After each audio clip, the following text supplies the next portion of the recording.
আসসালামু আলাইকুম প্রিয় দর্শক। আজকে যে বিষয়টা নিয়ে আলোচনা করব সেটা খুব গুরুত্বপূর্ণ বিষয়।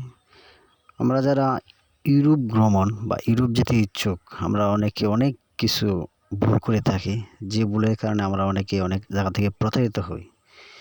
সর্বপ্রথম আমি যে বিষয়টা নিয়ে আলোচনা করব, একটু মনোযোগ দিয়ে শুনবেন।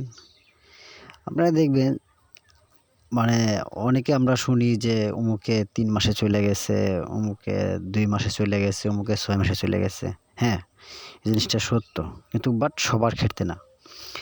যেমন আমরা বিভিন্ন এজেন্সিতে গেলে বলে যে কোন দেশে যাব, তখন আমরা বলি হয়তো সার্বিয়া নয় মন্টিনিগ্রো না কসোভো নয় রোমানিয়া না বুলগেরিয়া, বিভিন্ন দেশের ইউরোপের যে দেশগুলো আছে সেগুলোর কথা বলি। কিন্তু বলার সাথে সাথে বলে কি, আচ্ছা ঠিক আছে ইয়া করেন, আপনারা ফাইল দেন, ওই ৩ মাসে ৪ মাসে ৫ মাসে ৬ মাসে কাজ হয়ে যাবে, এরকম একটা কিছু বলে।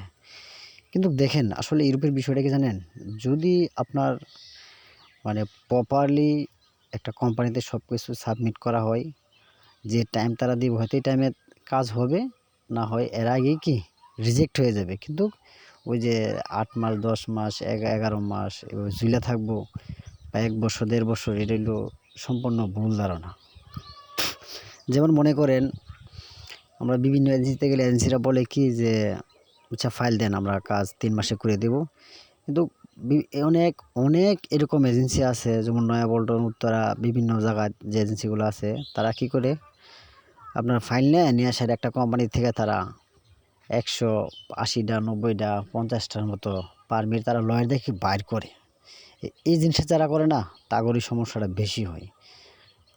তখন তারা এই জিনিসটা বাই করার পরে কি ওরা লয়ারের মাধ্যমে ওই কোম্পানিতে কন্ট্রাক্টের মাধ্যমে বাই করে যে আমার এতটা পারমিট দিবেন, এত টাকা, এরকম কিছু দিয়া তারপরে এই জিনিসটা বাইর করে।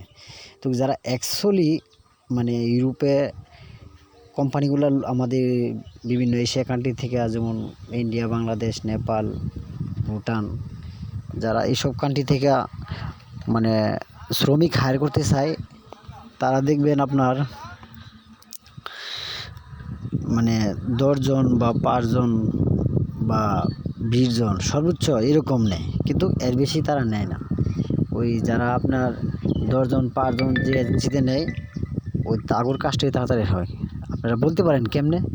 মনে করেন আপনার এরা এই কোম্পানির ১০ জন লোক নিব, তারা কি করব, ইন্টারভিউ দিয়া বা আপনার ভিডিও ক্লিপ দিলে ওরা দেখবো ওখান থেকে, তারপরে আপনার পারমিট ইস্যু করব।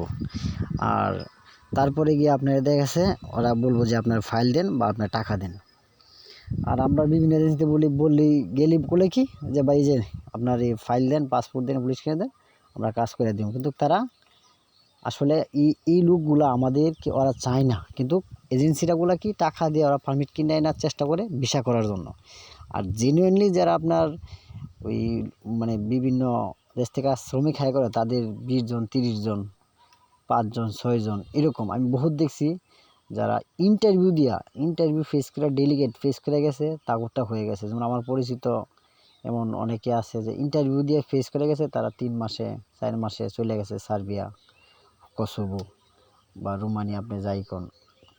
কিন্তু আমরা যারা ওই যে গ্রুপ ২০ জন ৩০ জন ৫০ জন ১০০ জন পারমিট বাই করছে, ওরই কি সমস্যা হয়ে গেছে। আমি একটা জিনিস বলবো, আর অনেক কিছু বলার ছিল, সময় নাই। তা আপনারা এই জিনিসটা ফলো করবেন যে ইন্টারভিউ দিয়ে গেলে আপনি কোম্পানি, থাকা খাওয়া সব কিছু আপনি সাথে সাথে গিয়েই পাবেন। আর যদি আপনি ওই যে বকস্ত করে মাঝে যান, তার সময় লাগে বেশি, তারপরে ওখানে গিয়ে দেখা গেছে থুয়া দেয়, কাজ বাকিরা দেয়, বহুত সমস্যা হয়।